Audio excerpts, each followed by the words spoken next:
Café con Galán. La masonería, primero con la masonería y luego con los judíos. La relación con ambos grupos ha sido siempre una relación de contubernio y de maridaje, y ha sido recíproco ese maridaje, ese contubernio, esa connivencia, porque el gran maestre de la masonería, cuando Bergoglio se hace cargo de la silla petrina, saca una declaración oficial dándole su respaldo y su apoyo solidario. De apellido Núñez, si no me falla la memoria, de este mascarón de proa o este figurón ocasional de la masonería. Y respecto de los judíos, ustedes lo han mostrado antes minuciosamente, casi con detalles, en el video. Siempre su relación fue de pleitesía y de complicidad manifiesta. Ahora, yo quiero hacer una aclaración en este tema en particular, porque cada vez que protestamos y denunciamos la connivencia con el judaísmo, nos faltan aquellos que sacan de la galera el famoso argumento sofístico que se llama reductio ad Hitlerum, es decir, se reduce todo a Hitler. Entonces uno es invalidado automáticamente porque al hablar de este modo queda identificado con el nazismo. Al margen de que también el nazismo merecería ser analizado algún día seriamente y objetivamente, y no a través de la propaganda aliada o aliadófila, pero al margen de eso, nosotros lo que estamos defendiendo es el honor de Cristo Rey, porque con los judíos tenemos un problema teológico, no un problema racial, que es justamente lo que decía José Antonio Primo de Rivera en España. Si el problema judaico fuese un problema racial, cabrían soluciones intermedias, decía José Antonio, pero siendo un problema eminentemente teológico, no caben soluciones intermedias, solo cabe la máxima violencia de decir sí, sí, no, no, de gritar desde los tejados y de determinar quiénes son los deicidas y por qué se los sigue culpando del crimen del deicidio. Entonces, la gravedad de esta relación Bergoglio-judaísmo es una gravedad teológica, no es una gravedad ideológica, es una gravedad teológica, porque lo que él está modificando al adherir a la herejía judeo-católica es la economía de la salvación. Eso es lo que no suele entender el católico corriente, bien intencionado, el feligrés o el parroquiano. O sea, todo este enlace judeo-católico lo que está afectando radigalmente es la economía de la salvación, la doctrina católica, y no el posicionamiento de determinada ideología. Los antecedentes de él en Argentina, antes de ser papa, contra la palabra de Dios y contra la Iglesia, porque después en su pontificado han sido numerosos, pero antes de eso, allá en Argentina.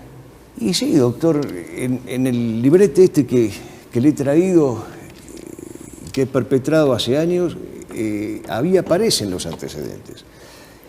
El libro La Iglesia Traicionada está escrito en el año 2008 y publicado en el año 2009. Y allí aparece una enumeración de antecedentes claramente heretizantes y en otros casos inequívocamente heréticos, y la mayoría de esos antecedentes tiene como presupuesto la simbiosis judeo-católica, la amalgama judeo-católica. En el videíto que habían armado se pasaba allí una escena con el rabino Escorca. A este hombre se lo condecoró Bergoglio públicamente. Este hombre ha negado en el momento incluso de la condecoración, con una falta de cortesía propia de los de Zulaya, ha negado la divinidad de Cristo. Y todo esto son antecedentes. Se mostraba también la realización del Foro Judeo-Católico con la presencia del cardenal Casper. Es insostenible desde el punto de vista teológico lo que allí se dijo, que judaísmo y catolicismo son lo mismo porque el común denominador es el mesianismo y porque a su vez el común denominador del mesianismo es la esperanza y lo que necesita el pueblo, otra vez el eterno tema del populismo, es la esperanza. Bueno, esto es un silogismo que no resiste la menor crítica lógica, o sea, es un sofisma construido sobre la base de la negación de la realidad. Es decir, el cardenal Bergoglio está preñado de antecedentes heretizantes y contrarios a la doctrina católica. En realidad sobreabundan esos antecedentes. Yo he recopilado algunos hasta donde me dio la paciencia o la capacidad, pero hay incluso antologías mucho más pormenorizadas, hay antologías mucho más minuciosas que han ido saliendo con el paso de los años, ¿no es cierto? Bueno, sobre el iscariotismo que tú que tratas en tus libros, en relación concreta con Bergoglio en esa época, ¿qué nos puedes decir? ¿Qué señales de iscariotismo daba él entonces? Las mismas señales que está dando ahora, solo que ahora se potencian más, tienen mayor resonancia por el altísimo poder que este hombre tiene y por el altísimo cargo que está ocupando. Pero el iscariotismo aparece en él desde que irrumpe en la escena pública en la Iglesia de Buenos Aires y aún en la Iglesia argentina. Es decir, yo creo que todo este proceso que estamos viviendo, doctor, se explica por 3 pasos que se han dado primero en pequeño en la Argentina y ahora en grande en el orbe, digamos, en el universo católico. Esos 3 pasos son, el primero, el iscariotismo, es decir, Judas que vende a su maestro por plata. Entonces, esa expresión terrible de Jesús cuando denuncia la iniciativa felona y traidora de Judas, esa actitud lamentablemente la tuvo siempre. Ahora, es la primera de 3 actitudes. La primera es esa justamente. La segunda es, apártate de mí, Satanás, y la tercera no lo conozco. Para mí esa es la síntesis del itinerario de Bergoglio que se dio tanto en Buenos Aires y en Argentina como ahora universalmente. Es decir, insisto, el primer paso es lo que tengas que hacer, hazlo pronto. El segundo paso es apártate de mí, Satanás, y el tercer paso es no lo conozco. Bueno, ahora que mis otros compañeros formulen las preguntas que quieran. Bueno, yo tengo una concreta, justamente escuchándolo con mucha atención, doctor Antonio. Habla usted de los 3 pasos o actitudes que marcan el itinerario de Jorge Mario Bergoglio como arzobispo y ahora como papa al frente de la Iglesia Católica. El primero, el iscariotismo, en donde Judas vende al maestro por dinero. Yo le preguntaría en este punto concreto, ¿cuál es la moneda de Jorge Mario Bergoglio que esgrimió siendo arzobispo y ahora estando al frente de la... ¿Cuál es ese metal con el cual es capaz de vencer a su maestro, figurativamente hablando? No lo sé, yo presumo que es el apetito desordenado de poder. Es un hombre con un apetito desordenado de poder e indudablemente se lo ve gozoso y jubiloso en ese poder omniabarcador que hoy parece tener. Por eso que también yo había comentado en una de mis conferencias que yo me sentiría más tranquilo interiormente si viera que este hombre se acongoja, se lamenta, o específicamente si llora, porque el llanto tiene una misión purificadora y ennoblecedora, eso ya lo decían los antiguos.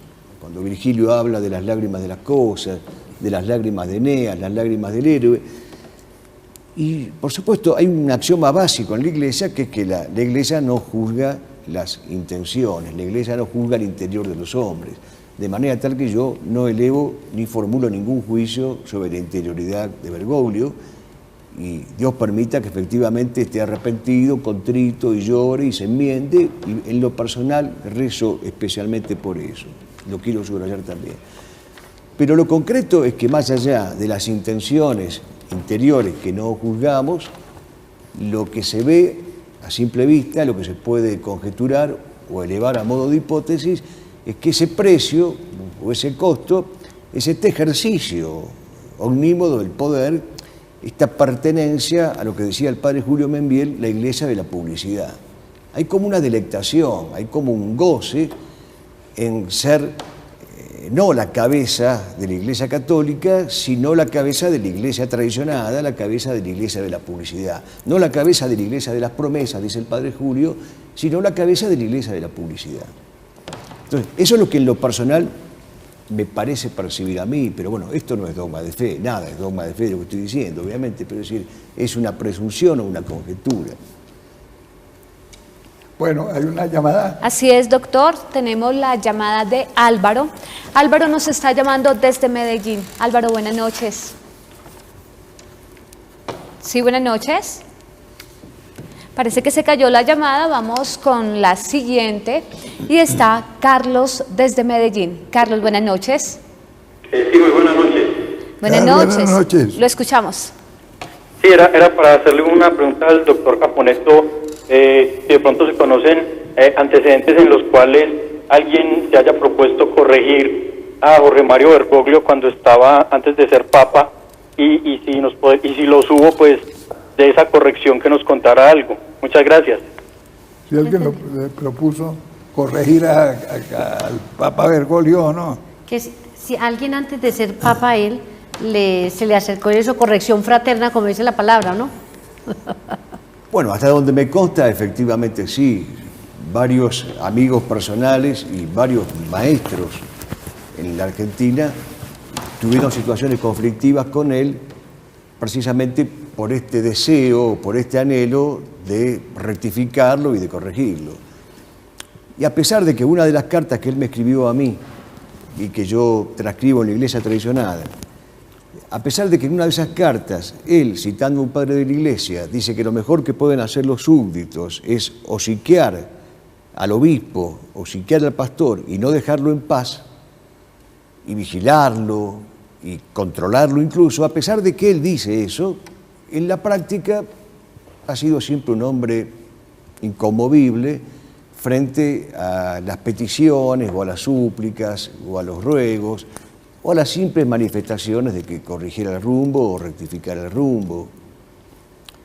En lo personal, yo confieso que lo mío ha sido un fracaso absoluto, es decir, todo lo que he escrito en ese sentido puede ser de alguna utilidad para las personas de buena voluntad, y como ustedes que han tenido este gesto hospitalario de recibirme en esta casa, pero no ha habido de parte del destinatario natural de estas reconvenciones mías ninguna respuesta, a no ser el desdén, el desprecio e incluso por algunas infidencias, algo mucho más grave todavía, que sería el haberme considerado un enemigo personal, cosa que en absoluto es así. O sea, yo no lo estoy atacando a él por una cuestión de enemistad privada. La Iglesia siempre enseñó a distinguir entre el enemigo público y el enemigo privado, entre el hosti y el inimicus. Si este hombre fuera un enemigo privado, yo seguiría la ascética evangélica y colocaría la otra mejilla. Si lo ataco es justamente porque no es un enemigo privado, no es un enemigo personal, es un enemigo de la verdad, del bien y de la belleza. Es un enemigo de la Iglesia católica, apostólica y romana. Es un enemigo de la realeza de nuestro Señor Jesucristo.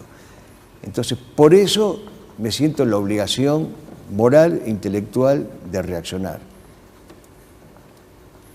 Doctor, de acuerdo a las apreciaciones que usted tiene y que esto es resultado de una gran investigación, porque no es que a usted se le ocurrió mirarlo y sentarse a escribir, no, es todo un proceso de muchísimos años, y precisamente de la cercanía y del conocimiento que usted tiene.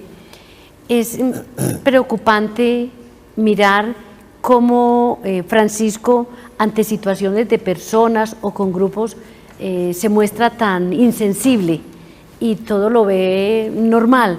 En las manifestaciones y cuando él se ha visto en público, se siente como inquebrantable ante situaciones delicadas que va viendo a medida que pasa. ¿Cómo entender esos comportamientos de Francisco? Bueno, yo se imagina que no soy su psicólogo o su psiquiatra. Pero su investigación ya lo Dios me libre y guarde. Pero lo que yo puedo decirles es que es el hombre de los mil rostros, ¿no? Entonces, él indudablemente tiene una maleabilidad que ejercita y cultiva en determinadas circunstancias, y eso también hace que quien no lo conoce o quien no le conoce ciertos guiños o ciertas facetas o ciertos movimientos, ciertos actos, gestos, actitudes, talantes, pueda confundirse. Pero en realidad, de lo que usted me planteaba, a mí lo que más me interesaría resaltar no es lo conjeturable, porque en definitiva yo estoy conjeturando acerca de cuáles podrían ser las actitudes interiores que lo llevaran a él a esa sensibilidad o insensibilidad según cuadre. Ajá. Indudablemente esto existe. Es decir, yo he dicho y lo he escrito por ahí que este es el pontificado que ha batido el récord de depravados que lo visitan al Papa y que el Papa lo recibe con aquiescencia, con contemporización y con cierta expresión exterior de gozo. Es decir, a ninguno de ellos le dice arrepentíos y convertíos, haced penitencia. No, es decir, la actitud y el talante es el de la bienvenida. Permisivo. Totalmente permisivo, absolutamente permisivo. Bueno, eso indudablemente existe, pero, insisto, más allá de lo conjeturable o de lo hipotético, lo que me interesa subrayar, y sé muy bien que esto no se va a creer, pero lo hago delante de Dios, lo que me interesa subrayar es el dolor personal que esto sí me causa y el dolor colectivo que nos causa a los católicos argentinos, que nos sentimos doloridos y avergonzados de que alguien que podría haber sido el exponente de lo mejor de la argentinidad y de lo mejor de la tradición católica esté haciendo el papel que está haciendo, que es un papel ruinoso. Entonces, sentimos un verdadero dolor. Créase o no, yo no le encuentro ninguna gracia a estar escribiendo estos libros. Sinceramente, preferiría estar escribiendo alguna poesía o, como decía antes, perpetrando alguna rima. Pero lo hago movido por lo que considero que es un deber de Estado y lo hago movido por un inmenso dolor. La gente que no me conoce puede creerlo o no esto, pero la verdad es que solo yo sé en mi interior la violencia que esto significa para mí. Porque yo le decía al doctor Galat hoy por la tarde, yo pertenezco a una generación que ha sido educada para servir al Papa, para honrar al Papa, para homenajear al Papa, para amarlo, para venerarlo y para rendirle tributo. Tener que pasar de esta actitud con la que fui criado y educado a señalar con el índice acusador que estamos ante un personaje nefasto, a mí en lo personal me causa un inmenso dolor, una llaga, y es un calvario, una cruz. Tampoco quiero dramatizar porque, bueno, lo que yo estoy llevando es una astillita minúscula de la cruz, comparado con lo que llevan otras personas que tienen más autoridad que yo en la Iglesia, más jerarquía que yo y más años de padecimiento. Por eso pido seriamente, no solamente que recemos por él, como él lo pide, sino que recemos en él. Y también yo esto lo he expresado. Hay un concepto que valdría la pena analizar, que es el concepto de oración vicaria. Entonces, se reza por el otro, no como destinatario, sino como sustituto. Cuando el otro no sabe qué pedirle a Dios, cómo pedirle a Dios, ni cuándo pedirle a Dios, entonces yo me pongo en la piel del otro, en el pellejo del otro, asumo ese papel o esa misión y rezo en él, no solamente por él como destinatario. Y acá vuelvo a decirlo, créase o no, yo rezo por Bergoglio y rezo en Bergoglio, ¿sí? Rezo por él y rezo en él, pidiendo que su conversión, porque si este hombre se convirtiera sería un bien inmenso para la Iglesia y, perdone si esto suena un poco particularista o provinciano, pero también para la patria argentina. Bien. ¿Hay unas comunicaciones más? Sí, doctor, tenemos mensajes que dicen lo siguiente. Buenas noches, felicito a tan excelente programa, que Dios los bendiga por revelar la verdad sin miedo. Los judíos, esta raza, no son nuestros hermanos mayores, ya que ellos por su voluntad propia se alejaron de la verdadera doctrina y son ellos quienes crucificaron a Jesús y por ese odio han diseminado en toda la historia de la existencia de la Iglesia Católica las distintas herejías, son fundadores del comunismo y de la masonería. Qué casualidad estos enemigos de la Iglesia Católica. No lo digo yo, lo dice Jesús en distintos textos de la Biblia. Que Dios los bendiga. Bueno, perdóneme, porque eso sí hay que corregir. Resulta que Pablo nos dice que si ellos no se obstinan, finalmente volverán a la fe. Si no se obstinan, luego hay esperanza. Y no puede negar nuestro amigo, el del WhatsApp, que ellos son hermanos mayores de la fe nuestra. Esos son hermanos. Tenemos que reconocerlo así, orar por ellos, ser amigo de ellos, pero no aceptar, como decimos, un ecumenismo inmaduro, como el que nos propone Bergoglio, que pretende hacer ya la unión cuando ellos todavía no han reconocido a Jesucristo como Mesías. Sí, doctor, pero permítame, pero lo que predica y practica Bergoglio y aún otros antes que él, no es un ecumenismo generoso o de manga ancha o caritativo, es un gesto apostático, porque él está negando la abrogación o la periclitación de la antigua alianza. Según la teología bergogliana, la antigua alianza no periclitó. Esto está dicho expresamente. Entonces, ¿qué clase de doctrina católica queda en pie si todavía sigue teniendo vigencia la antigua alianza y no fue sustituida por la nueva? ¿A dónde va a parar la teología católica con un pontífice que va ante la tumba de Teodoro Herzl, el fundador del sionismo, y le rinde homenaje? Sabiendo él incluso como argentino que es de Teodoro Herzl el libro El Estado Judío, donde propone la anexión de la Argentina para los israelitas. Entonces, yo admito, obviamente lo que usted nos recuerda en buena hora de San Pablo, pero también San Pablo dice, son enemigos de Dios, no agradan a los hombres y son enemigos de Dios. Es decir, acá otra vez hay que volver a distinguir entre enemigo privado y enemigo público. No tenemos una cuestión privada con el judío A o el judío B. Esto es una cuestión pública, teológica. O son deicidas y se arrepienten y vuelven al redil, y en buena hora, en santa hora, es lo que estamos esperando y lo que está anunciado además, o seguimos judaizando a los católicos. Eso fue dicho incluso en el videíto que tuvieron la amabilidad de pasar. Aquí el problema es que se quiere judaizar a los católicos, no se quiere convertir a los judíos. Y se dice expresamente que no se conviertan. Se les ha dicho reiteradamente. Precisamente ese es el falso ecumenismo de Bergoglio. Por ahí hace la falsedad. El falso ecumenismo, pero el verdadero judío-catolicismo herético. Bueno, Ahí sí, WhatsApp, sí, hay llamadas, doctor, también. El siguiente de WhatsApp dice, buenas noches, gracias por enseñar quién es Francisco. Debemos aprender a no callar y a estar atentos a la astucia que tiene el enemigo del alma para perdernos. No queremos mirar la verdad, nos da miedo y el miedo no es de Dios. No dejemos que la quietud y el miedo pierdan las almas, seamos antorchas encendidas para aquellos a los que la mentira los ciega. Recordemos, solo el amor y el perdón nos salvará. Gracias. Siguiente. Buenas noches, mi pregunta es la siguiente. ¿Por qué Bergoglio no se arrepiente si en todas las misas piden por él? Gracias, que Dios los bendiga. Bueno, no, pero es una pregunta o una formulación temeraria. Yo, por lo menos, no sé si no se arrepiente. Por eso yo recordaba antes este axioma de la Iglesia. La Iglesia no juzga el interior, no juzga las intenciones. ¿Qué sé yo si se arrepiente o no? O sea, Dios permite que se arrepienta y que la atricción y que la contrición, además, se traduzcan en hechos concretos. Es decir, nuestra tarea es seguir orando por él. Bueno, por él y en él, como dice yo nunca la he abandonado esa tarea, que es lo que sé que les cuesta creer al mismo Bergoglio, si alguna vez llega a oídos de él, que estoy aquí, y lo que le cuesta creer también a algunos compatriotas míos o amigos en general.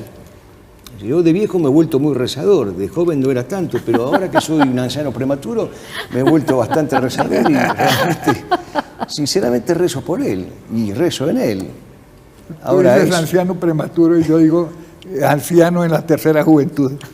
Doctor, usted no es que sea viejo, hace demasiado tiempo que es joven. Eso estoy bien. Lo que pasó con el Papa Pío IX, que decía no le pongamos límites a la voluntad de Dios, cuando brindaron por otros 90 años más. ¿Por qué le ponemos límites a la voluntad de Dios? ¿Hay algo más? Sí, hay, doctor, hay llamadas también o mensajes también hay más. Bueno. ¿Mensajes? Mensajes. Dice el siguiente, buenas noches, les habla Julio Navarro desde Cúcuta. Es triste ver que la Iglesia Católica en Colombia no se inmute ante tanto pecado junto y que esté arrastrando a muchos católicos a la confusión y perdición. Yo los exhorto a ustedes a continuar con más fuerza en este ministerio que el Señor ha puesto en sus manos. Dios los bendiga, profetas de este tiempo. Siguiente. Beatriz, perdona, sí, una pequeña interrupción, pero hay un documento de la Conferencia Episcopal Colombiana del año 1976, fechado en la festividad de Cristo Rey, que nosotros los argentinos hemos usado con gran provecho y que sugiero que los colombianos lo lean. Se llama Hacia un cristianismo marxista, identidad cristiana en la acción por la justicia. Es un documento notable, inmenso, extraordinario, en donde se anticipan los males que estamos viendo ahora. Se anticipan, se describen y se retratan. De manera tal que yo, como argentino, rindo homenaje a esa Conferencia Episcopal Colombiana que en la festividad de Cristo Rey de 1976 sacó semejante documento, y recomiendo a los obispos colombianos actuales que lean lo que escribieron sus propios antecesores no hace más que 4 o 5 décadas. Cuando Perdón eran por la sabios, cuando eran prudentes. Porque últimamente les ha dado por cosas extrañas, como por ejemplo tratar de excomulgarnos a nosotros. También preguntan si está Porque excomulgado, defendemos la doctor fe. Antonio Caponeto. Porque defendemos- Bueno, son las 9:20. hay tiempo. Hasta ahora no. ¿Qué Hasta ahora no. Que también preguntan que si el doctor Antonio Caponeto también está excomulgado en Argentina. Bueno, he sido entredichado por un obispo de San Rafael, que se llama Tausi, que es un apellido judaico, y este obispo de la diócesis de San Rafael, provincia de Mendoza, me ha querido aplicar el entredicho, que es un paso previo a la excomunión. Bueno, fue todo nada más que una compadreada, aparentemente. Yo escribí mi descargo, todo quedó allí, pero aquí estoy. Estamos, aquí estamos. No, quiero decir, Se puso muave. si quieren venir, que vengan, les presentaremos batalla. Bueno, Doctor Antonio, ¿no teme usted una excomunión de ipso facto por estar en este programa? Sí, eso dice el que hasta ahora no está, pero saliendo del programa no sabe que se venga. Ya, ok. Sí, yo claro que le quisiera preguntarle una cosa importante. Usted escribió el libro La Iglesia Traicionada, y en este otro, no lo conozco, nos dice que Francisco está destruyendo, esa es la palabra, está destruyendo la Iglesia. Pero tú escribiste ese libro cuando Bergoglio tenía 2 años de pontificado, ahora que tiene ya sus 4 o 5 años. Bueno, yo creo que lamentablemente... ¿Qué consideras tú? ¿Sigue destruyendo la Iglesia? ¿O tiene muy poco tiempo para acabarla? No, la destrucción de la Iglesia sigue en pie, a paso firme y avanzando. De allí mi preocupación o mi conmoción, por decirlo menos. Porque además, si este proceso continúa y nadie lo detiene, o si él mismo no se detiene, ¿cuál es el punto de llegada? Hay un canon en la Iglesia. Yo no soy canonista, no soy canonista ni nada con lo que aquí generosamente me han presentado. Pero hay un canon, el 194, que de alguna manera recoge el 188 del Antiguo Código, donde se dice, palabras más, palabras menos, que el clérigo que apostata debe ser removido de su carácter de tal. No, pierde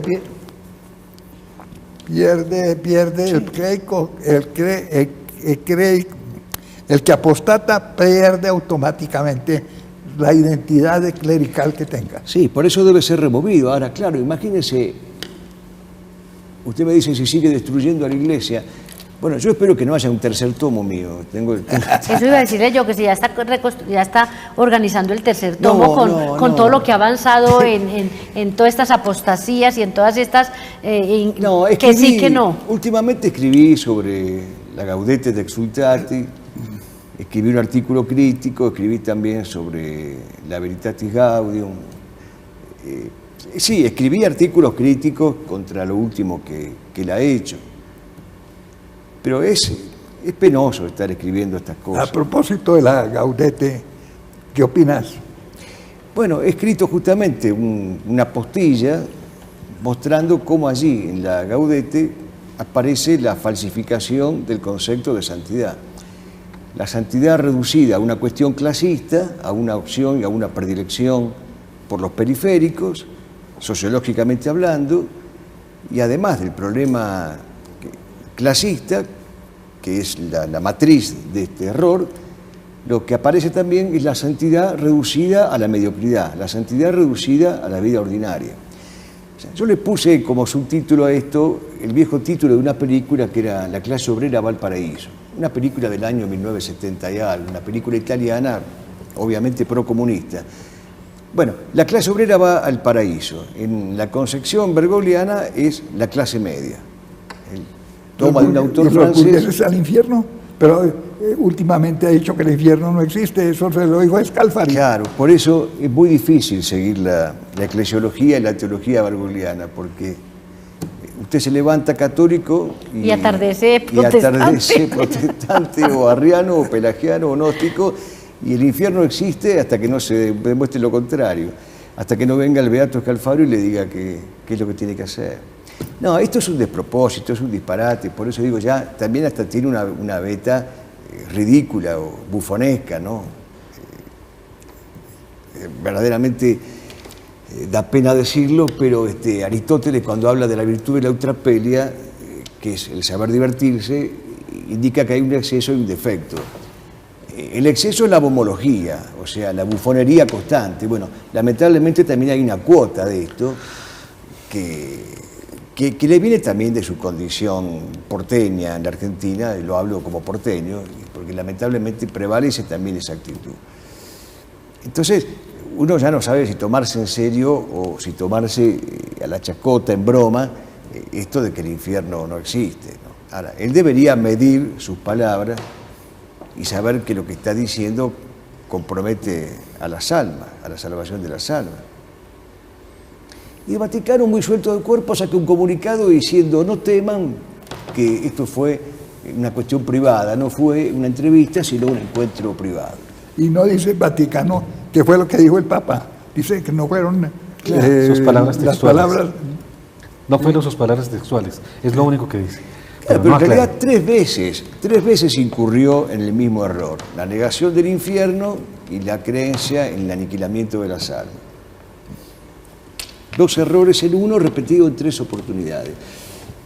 Este tipo de errores es el que me preocupa en relación con la pregunta que usted me hacía, doctor, de si la destrucción avanzó o se quedó quieta. No, la destrucción avanzó, porque incluso hay en la festividad de Corpus Christi del año 2015, hay una homilía de él, en donde, hablando de la Eucaristía, dice que en realidad hay un cambio de función en el pan y en el vino, en la materia de la Eucaristía.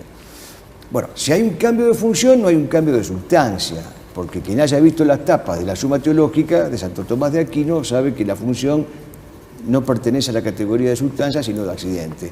Luego, si hay un cambio de función, hay un cambio de accidente, no hay un cambio de sustancia. Si no hay un cambio de sustancia, no hay transustanciación. Entonces, no hay transustanciación, no hay infierno. ¿Qué hay? ¿Qué quedó todavía? Una Por eso transfusión. me preguntaban ustedes que si estoy excomulgado a esta hora. A esta hora, ¿qué queda de la Iglesia Católica? ¿Cuántos artículos del credo quedan todavía? Porque me quiero ir a casa con la tranquilidad de saber que por lo menos el primer artículo del credo queda incólume. Pero no sabemos, porque la destrucción avanza a paso agigantado. Y este hombre es irreductible. Le presentan las dudas, no las contesta. Le presentan una corrección filial, tampoco las contesta. Le suplican, le ruegan, lo combinan, le piden, no responde, no sabe, no contesta. Y lo peor cuando se pone en modo avión y empieza a perorar en los aviones. Entonces imagínense que... A improvisar. Claro, tenemos un papa en modo avión también. Sí, eso como está muy bien. Los telefonitos. En fin, que Dios nos ayude a todos, porque esto es muy grave. Como nos dicen que estamos ya próximos a terminar el programa, ¿qué quisiera decir en última instancia? Quisiera decirles lo que rezaba, según la tradición, Santa Isabel la Católica. Tengo miedo, Señor, de tener miedo y no saber luchar. Tengo miedo, Señor, de tener miedo y poderte negar. Yo te pido, Señor, que en tu grandeza no te olvides de mí y me des por tu amor la fortaleza para morir por ti. Qué lindo. Qué lindo. Y todo lo que viene de Santa Isabel la Católica es lindo. Bueno, ¿qué más? ¿Puedo decir algo más? Sí, claro. Pensé que ya estaba excomulgado. No está excomulgado. No te excomulgamos aquí. Bueno, muchas cosas, pero agradecerles desde ya, pero sinceramente les pido a los que estén oyendo que no abandonen la esperanza, porque San Juan Crisóstomo dice: que la desesperación es como descender al infierno. Y nosotros no nos queremos ir al infierno, que sabemos que existe. Nosotros queremos ir al paraíso y luchamos por un paraíso difícil, vertical e implacable, un paraíso donde no se descanse nunca y que tenga junto a las jambas de la puerta ángeles con espadas. A los jóvenes especialmente les digo, no se desesperen. Crecer en sabiduría y en gracia es lo primero. Dar testimonio de la verdad oportuna y oportunamente es lo segundo. Gritar desde los tejados es lo tercero. Clamar en el desierto, como San Juan Bautista. Y cuarto, recordar lo que dice San Pedro. El diablo ronda como león rugiente buscando a quien devorar. Resistidles firmes en la fe. Eso desgraciadamente es lo que niegan muchos teólogos, que el diablo exista, que el infierno exista. Es que están en esa apostasía. Sí, yo creo que, se lo comentaba hoy por la tarde, doctor, creo que aquel conocido axioma atribuido a Baudelaire, según el cual el mejor ardid del demonio es hacernos creer que no existe, creo que hoy está pasado de moda. Creo que hoy el mejor ardid del demonio es hacernos creer que existe, que su existencia es buena y que conviene estar de parte de él. Conviene rendirle homenaje. Este es el último engaño del demonio, ¿no? Es decir, no negar su existencia, sino visibilizarse, hacerse patente, pero hacernos creer que esa patencia o esa presencia es buena y por lo tanto hemos de rendirle culto. De allí todos estos movimientos diabólicos, enfermizamente satanizantes, que atacan permanente la vida de la gracia, la vida de la inocencia y la vida de la pureza. Entonces, tu minuto. Bueno, agradecerle porque nos ha dado una cátedra desde su experiencia y desde su sensibilidad espiritual, desde su fe. Y qué bueno saber que hay personas que tienen tanta fe y la defienden con tanto ahínco. La verdad que me siento muy tocada y le agradezco por haber venido a compartir con nosotros. Y me uno a sus frases, no perder la esperanza. Me uno a sus frases de decirle a los jóvenes, a los padres de familia, a los niños, hay que seguir creyendo en Dios y no perder la fe por el Papa, porque nosotros le creemos a Dios y tenemos que seguir confiando en Dios y buscando a Dios. Y me uno también a la expresión que nos dice orar en el Papa, ¿sí? Porque es así que vamos a lograr muchísimas cosas y el Señor nos lo va a tener en cuenta mientras estamos atacándolo. No, hagamos lo contrario, a ver si la fuerza de tantas personas logramos que al menos aterricen el pensamiento, ¿no? Porque no podemos hacer muchas otras cosas. Hacer el Santo Rosario, pedirle a la Santísima Virgen María que sea ella la que nos guíe, la que nos dé fortaleza, la que nos ayude. Y pedirles, por favor, una cadena de oración muy profunda por una señora que se llama Gloria.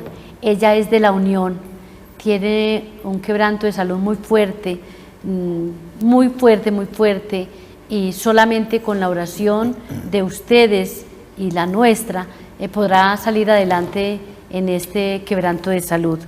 Decirles también a las personas que están interesadas en la peregrinación a Tierra Santa, Santuario Mariano, México, comunicarse al 315-601-3168, 315-601-3168, y doctor, felicitarlo por este invitado tan especial que nos ha dado a conocer una radiografía tan grande de Francisco, y sobre todo que a pesar de que escribe cosas tan duras, no ha perdido la esperanza ni ha perdido la fe. Que Dios le bendiga y lo siga iluminando en ese tercer libro que va a sacar de ese tema. Alejandro Pedraza, tu opinión. Gracias, doctor. Darle las gracias al doctor Antonio Caponetto por estar aquí, en esta su casa. Y me surge esta frase: dar razón de nuestra fe y dar razón de nuestra esperanza. Escuchándolo a usted y aprendiéndole a usted y a personas como usted, es viable, posible y fácil dar razón de nuestra esperanza. Por eso invito a todos los queridos teleamigos a que no se pierdan el que un personaje como Antonio Caponetto esté acompañándonos durante prácticamente una semana. Este es su primer día, esta es su tierra, doctor, Colombia, Bogotá, pero lo vamos a tener aquí 7 días más. Vamos a estar Beatriz Becerra con su nuevo programa de la Franja de Fe, Iglesia Una y Fiel, llamado ¿Por qué sí, por qué no? Va a ser un especial con el doctor Antonio Caponeto. Tengo la misión gratísima y maravillosa de